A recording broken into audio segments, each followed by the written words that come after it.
Hey, I'm Darlene and you're watching a rapid fire art tutorial. When you add light and shadow to your line drawings, you can make your subject come to life by creating the illusion of form and depth. You can make a flat line drawing jump right off the page. In order to shade better, you'll need to practice 3 things: pressure control, how to shade smoothly, and most importantly, understand how light behaves. I'm going to walk you through all 3 things and then we'll shade something together.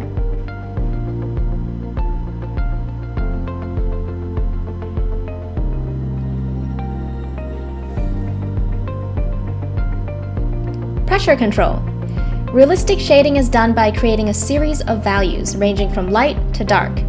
The harder I press down on the pencil, the darker the strokes. Portraits displaying a limited value range can end up looking very flat, while portraits with a wider value range will pop. To have good pressure control, practice shading from one end of your sketchbook to the other while pressing harder and harder until the values get darker gradually. Another way to practice is to draw a long rectangle and divide it into several squares. Fill the squares from right to left. Start with the darkest value you can possibly make and work your way towards the lightest.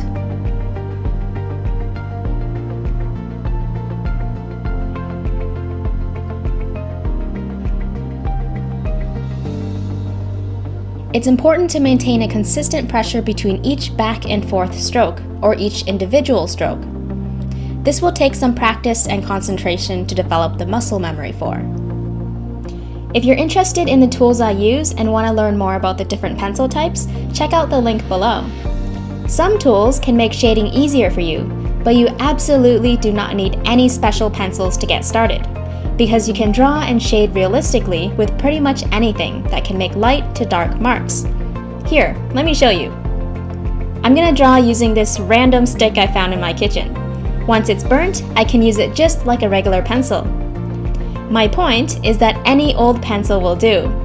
There is no reason why you can't start shading today. Really, the most important thing is just to start. How to shade smoothly. To shade smoothly, try to eliminate major gaps between your strokes while maintaining good pressure control. Now, it's difficult to eliminate gaps if your pencil is sharp. So what you can do is wear the pencil down until the tip is dull, or use the side of the lead to draw, so your strokes are thicker. If you're shading a large area and want to avoid these dark stripes, avoid using your writing grip while pivoting at the wrist. Instead, use an overhand grip and pivot from your elbow and shoulder to achieve much longer strokes. Just remember to keep those strokes close together, eliminating gaps that can make your drawing look scratchy.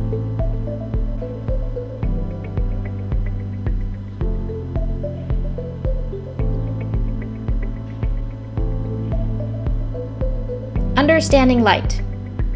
Have you ever tried shading something over and over without it looking even close to your subject?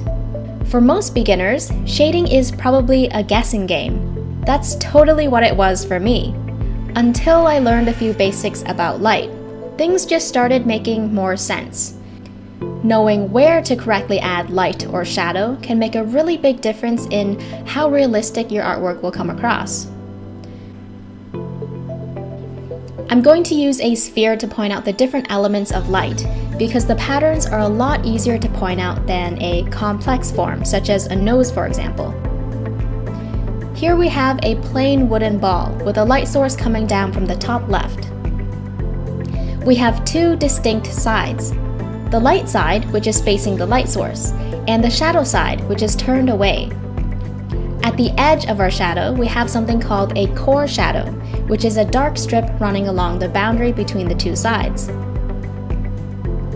The core shadow is most visible on a white table because white is highly reflective. Light rays come down, bounce off the table, and illuminates the shadow side of the ball, leaving a dark band. So as you can see, we have 2 types of light: direct light and reflected light. That's why shadows are rarely all black. There are so many things in the environment that light can reflect off of. walls, nearby objects, or even dust particles floating around in the air. Do keep in mind that black surfaces absorb light, so in this example, the core shadow is no longer visible. Going back to the image of the nose, can you tell which areas are lit by reflections and where the core shadows are?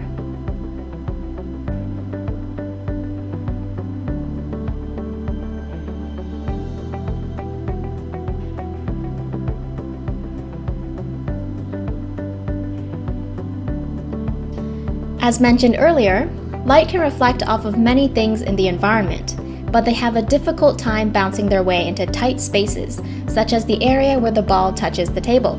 This is called an occlusion shadow. And this is a cast shadow, which appears when a form blocks light from reaching another.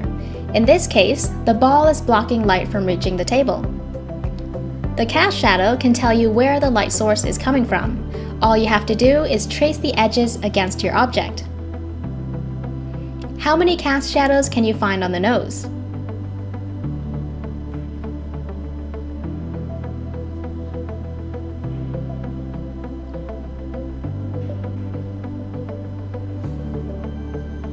Let's move on to the light side of the ball.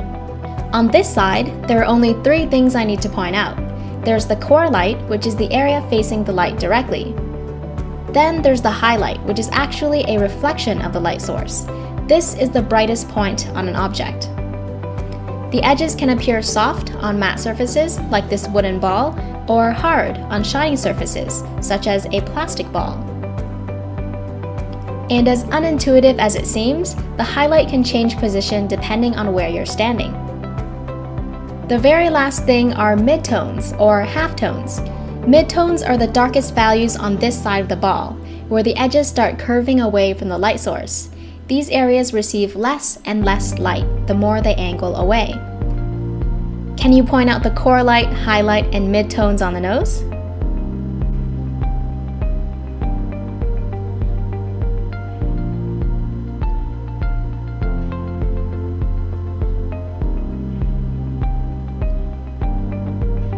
Shade with me. Let's shade an apple together without looking at any reference images. With our basic knowledge of how light behaves, we can essentially draw from our imagination. We might not be very accurate, but it's a great way to actively think about how light behaves. First, sketch your apple. It doesn't have to be perfect at all. Just try to get something down on your sketchbook. Try to keep your outlines as light as possible.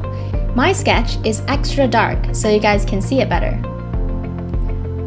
We want it to sit on a table, so draw the edge of that table behind your apple. Then erase any unneeded lines. The next step is to determine where the light is coming from. Let's have one shining down from the top left. Draw a little flashlight or sun just to remember where it is. Where the apple blocks light from reaching the table, let's draw a cast shadow. You can use a ruler to find the cast shadow's length.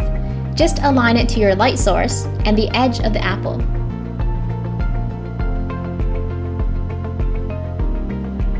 Now we know how long to draw the cast shadow. I'm just going to draw a long oval shape.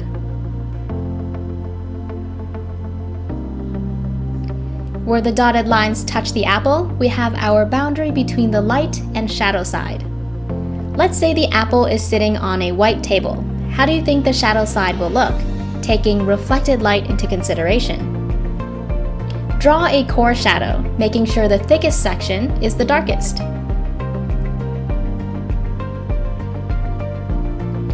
Where the apple touches the table, there's less light, so let's shade that area darker.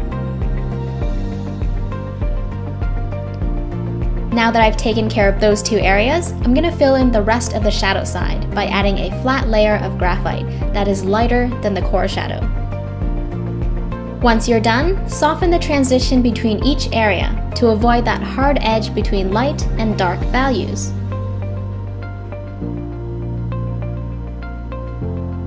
Now don't forget to soften the bottom portion as well.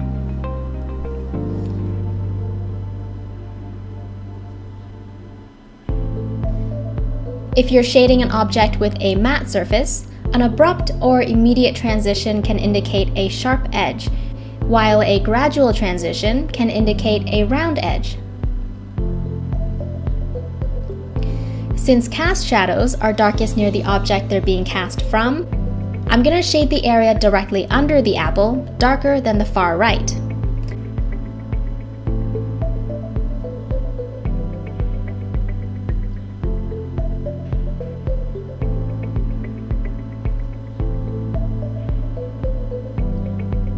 How bright do you want the light side of the apple to be? It's totally up to you. Pick a light value and then shade the entire space flatly. The next thing we need to do is blend the two distinct sides of our apple, so it all comes together nicely. Where the form turns away from the direct light, add your midtones, which will immediately make the surface appear rounder.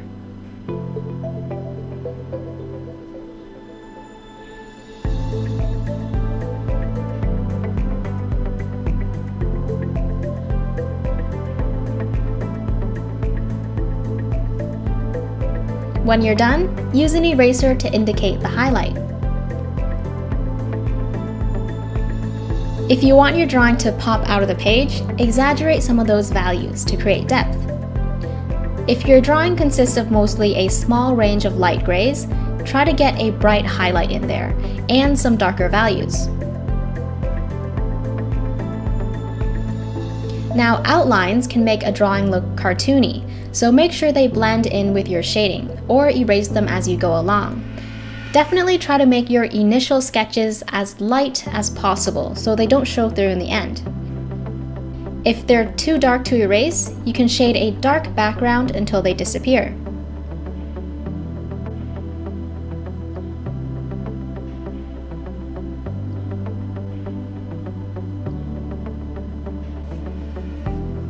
Practice. Place a few objects on a table under a single light source. Observe the patterns of light and shadow on each object. Understand what you're looking at and try to draw the scene in a fairly organized manner. It can help to pick an object up and turn it around to study it from different angles. If you want a bigger challenge, ask a willing friend or family member to be your study subject. Use only one light source on his or her face. It really helps to draw people that you know very well. And that's a wrap, guys! If you're already subscribed to my channel, thanks for helping me get the silver play button. If you haven't subscribed yet, hit that big red button down below. Let me know if you like this format, and if you want more shading related videos.